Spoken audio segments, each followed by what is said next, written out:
और उन्होंने ये कहा कि जो रिहाई की बातें हम कर रहे हैं खान साहब की, वो किसी डील के तहत नहीं हो रही।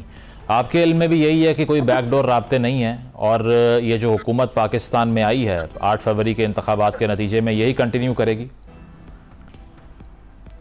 अगर ऐसी बात नहीं है तो उसकी वजाहत करने की क्या जरूरत पड़ गई है गौर साहब को, अगर ऐसी बात नहीं है। और दूसरी बात ये कि जो इलेक्शन से पहले धड़ाधड़ फैसले हुए खान साहब के खिलाफ, सजा हुई है और वो फौरन उनकी सजाएं खत्म भी हो गई, तो ये क्या है? मजाक नहीं है? आप मुझे बता दो, ये मजाक नहीं है? तो ये फैसले और फिर वो 9 मई वाले फैसले है या मुकदमात है, वो किस दिन के लिए पड़े हुए हैं? सवाल ये है कि ये सारी चीजें हम सबको लग रहा है कि कल तक नवाज शरीफ साहब वो सबसे बड़ा मुजरिम था, 7 मिनट के अंदर उसके मुकदमात खत्म हो गए। इसी तरह आने वाले दिनों में इमरान खान साहब के भी खत्म हो जाएंगे और 77 साल से यही चलता रहेगा, आज चोर कल फरिश्ता, कल चोर आज फरिश्ता, ये इस तरह ये चलता रहेगा। 77 साल से यही देख रहे, आगे भी ये हमें यही देखने को मिलेंगे। और इसके लिए तो जरूरी है कि सियासी जमातों को सर जोड़ पड़ेगा, क्योंकि अगर आप इसी तरह जो ना वो बारी लेने के इंतजार में रहते हैं तो फिर वो नहीं होगा। आप देख रहे हैं कि पिछले हफ्ते में जहां पीटीआई के लोग कोर कमांडर हाउस को जलाने के लिए पहुंच गए, जहां वहां पे जना हाउस के लिए पहुंच गए, जहां जहां उनसे हो सकूं किया। पिछले हफ्ते कोर कमांडर पेशावर में उन्होंने वहां बाकायदा पूरा वज़ीर आला ने काबीना समेत जो है ना वो इजलास किए और बाकायदा ब्रीफिंग ली, हिदायत ली। तो ये क्या है?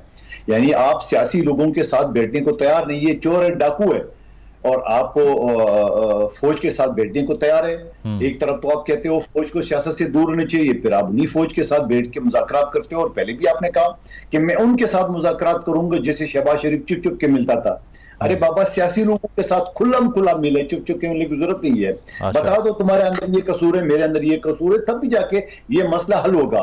और अगर इसी तरह बैकडोर दरवाजे से सारी चीजें आप करेंगे तो यकीनन आपके मुकदमात भी खत्म हो जाएंगे और आपको बताया जाएगा चलो 2-4 साल इंतजार कर लो, उसके बाद इलेक्शन ना कर, फिर आपको वज़ीर-ए-आज़म कादिर साहब वो एक तरफ से सिर्फ ये बात नहीं ना, और राना सनाउल्लाह साहब ने भी ये कहा कि या ये रहेंगे या हम रहेंगे, इसके अलावा कोई ऑप्शन नहीं है और उनको एलिमिनेट करना पड़ेगा। ऐसे बयान तो वहां से भी आ रहे हैं ना। तो राना सनाउल्लाह साहब की बात तो मानी गई है ना, वो तो इलेक्शन से पहले उन्होंने कहा था कि हम रहेंगे या वो रहेंगे, तो राना सनाउल्लाह साहब की पार्टी तो रही है ना, कोई और नहीं रहे ना। अब अगले वाले दिन में कौन रहेगा कौन रहेगा ये तो फिर आपको भी नहीं पता, ना कामरान मुर्जा साहब को पता, ना हमारी बहन को पता है कौन आएगा। तो बात ये है, सवाल ये सारी जो सिलसिले चल रहे हैं, ये सिलसिलों का फायदा ये है कि सियासी लोग आपस में बैठ जाए।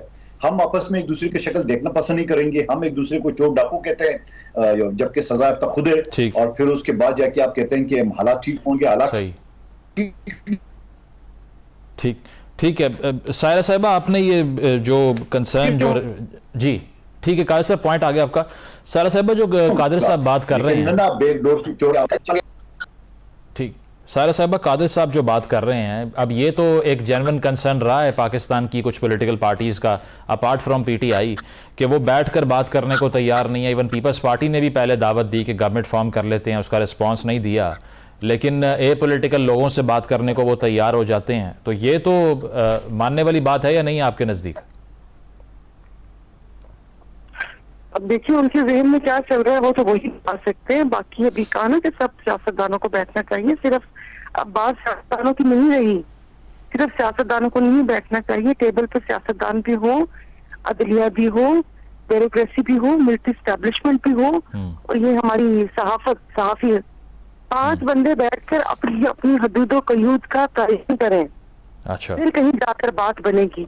यहाँ पर आप बात तो करते हैं पीपल्स पार्टी से, सपोज इन्होंने कहा कि उन्होंने हाथ बढ़ाया था, लेकिन अब ये नहीं पता था ना कि पीपल्स पार्टी को हाथ बढ़वा कौन रहा है, तो उस चीज के पीछे कौन है, क्योंकि यहाँ पर तो आपने देखा कि ये नहीं हो सकता। आपने उससे पहले देखा, आपको लगता है उसके पीछे भी कोई और है? पीपल्स पार्टी का अपना इनिशिएटिव नहीं है? पीपल्स पार्टी ने स्टैंड लिया, जिस तरह फिर उन्होंने बोला कि बिलावल साहब को और बयान था, जरदारी साहब को और बयान था। फिर यहाँ पर आपने देखा होगा कि ऑपरेशन शुरू होगा, यहाँ पर ईरानी तेल स्मगलिंग का, गोदामों पर छापे, चावला साहब छापे, इधर उधर कितने सारे नाम आए। फिर उसके बाद आपको क्या नाम है, राव अनवार आ गया। तो देखिए ये सारी चीजें ना बाजू मरोड़ने के लिए होती हैं, उसके बाद चारों तरफ खामोशी छा गई। तो मतलब अगर मैं भी होती तो मैं भी सोचती कि भाई इसकी कोई साजिश तो नहीं है। तो ये मैं आपको कैसे बताऊं, वो उन्होंने एब्डो का कानून लेकर आए थे, उसके बाद से सियासी जो सियासतदानों की आबियारी हुई नहीं, उन्होंने नर्सरी बंद कर दी। फिर उसके बाद ये जो 28 सियासतदान आए, वरना तो देखिए सियासतदान का काम मामला संभालना होता है। घर में भी जो बच्चा सबके साथ अच्छा होता था, सब उसको पसंद करते थे, चलाकियां करता था, तो सब कहते थे ये बड़ा होके सियासतदान बनेगा। यानी कि वो हर किसी को राजी रखता है। हमने बचपन में ऐसे सुनते होते थे कि ये तो बड़ा होके सियासतदान बनेगा। नहीं, और अब ये रिवर्स हो गया ना, अब जो सबसे लड़ता है उसको सियासतदान कहते हैं। तो देखिए ना, अब वो मसला ये है कि वो सियासतदान हुए नहीं। मुझे तो लगता है जैसे आधे से ज्यादा हुकूमत के पे रोल पर है, वो मोहरे हैं, वो बात है कि इस तरफ से उठा के इस पलड़े में रखा, उस पलड़े में रखा। तो वो कहते हैं ना कि वो जो कोई प्यादा रहे कि जाए, जो बादशाह है उस पर कभी कोई आँच भी ना आए। सही सही, फिर को ये इजाजत जिधर जाए जहाँ जाए। ठीक है ना, सही। कामरान साहब, आखिरी सवाल आपसे, ये एक तो जी आप कंप्लीट कर लें सायरा साहब। नहीं बस ठीक है। ठीक, कामरान साहब, मैं ये पूछना चाह रहा था कि एक तो इंटरनेशनल सिचुएशन जो हम देख रहे हैं, इसराइल और ईरान के दरमियान कन्फ्रंटेशन होती है, पाकिस्तान में आज सऊदी वजीर ख़ारजा मौजूद थे, इसके बाद ईरान पाकिस्तान के स्कर्मिशेस भी हुए और अब ईरानी सदर पाकिस्तान आ रहे हैं 22 अप्रैल को। इस सूरत हाल में अगर पाकिस्तान की इंटरनल जो पॉलिटिकल इंस्टेबिलिटी है वो कम नहीं हो पाती, तो फिर तो आपको नहीं लगता कि फॉरेन पॉलिसी भी हमारी इफेक्ट हो रही है इतने क्रूशल स्टेज के ऊपर? देखिए, सऊदी फॉरेन मिनिस्टर मौजूद, बड़ी उनके साथ अदब से वो बलूचिस्तान के बारे में जो है ना, वो सारा मामला जो है, वो जब प्राइम मिनिस्टर गए तो भी बलूचिस्तान का सौदा हो रहा था, उसकी रेकोडेक का सौदा हो रहा था, वापस आए हैं तो भी सौदा हमारा हो रहा है। तो इस तरह से हमारी एब्सेंस में कम से कम इतनी फॉर्मेलिटी तो कंप्लीट कर लेते कि सौदे में हमारा भी कोई बंदा बिठा लेते, तो सौदा हमारी एब्सेंस में हो रहा था। ये जो भी सौदा कर रहे हैं उसमें उसका नतीजा जो है वो आप ये देख लीजिए कि ये डिससैटिस्फैक्शन जो है वो ट्रैवल कर रही है सूबे के अंदर। ये आप रेकोडिक के लिए जब सौदा करने जाते हैं तो वज़ीर आला पंजाब साथ जाती हैं, वो मेरे दोस्त हैं, मगर उनको ये तौफीक भी नहीं हुई कि चले जाएं उस सारे मामले में, या कम से कम जो है ना सूबे के मुफादात का ख्याल कर लें।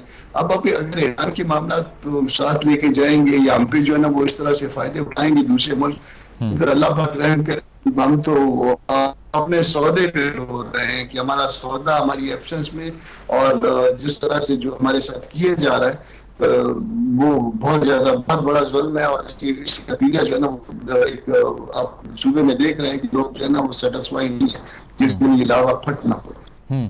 तो इसके अलावा जो NFC अवार्ड पर को लेकर या 18वीं तरमीम को लेकर जो रास्ते हैं सूबों को एम्पावर करने के, आपको लगता है कि वो भी ग्रेजुअली जो है वो